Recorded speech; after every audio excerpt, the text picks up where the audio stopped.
All right, all right, all right. So let's get back to the four eyes of oppression. Now is institutional oppression. So when we think about institutional oppression, lately we've been able to actually establish a language around these and actually be more mindful of recognizing and being open about these systems that are in place. And so now we're able to talk about power and privilege. And so what institutional oppression really looks like is laws and legal systems and policies that are practiced that are actually oppressing groups based off of their identity. And so this can be around hiring policies. This can be around public public policies with housing as well as policing. When we think about it, we look at the consequences of the institutional racism that actually, oppression that actually impacts groups based off of those ideologies that we talked about earlier and starting to reinforce stereotypes. So, for example, you might create a law.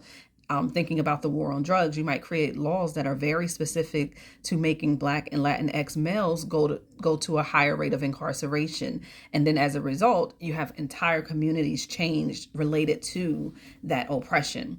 Other examples might be more recently or even over time, gender and oppressive behaviors towards trans people. Thinking about how we are looking at policies around, especially in school systems or especially in areas where we think we're helping people, thinking about how these policies are oppressing entire groups and not being able to truly be safe in their environments because of the ideology creating institutional oppression, which is going to be things that can be reinforced through policy, legal, law, systems, educational, and all different types of things. So when we think about what's going on in Florida and just the separation of African American history and trying to actually create this language around critical race theory that is about oppressing and thinking that it is anti-American, which really is just indicating that it is an institution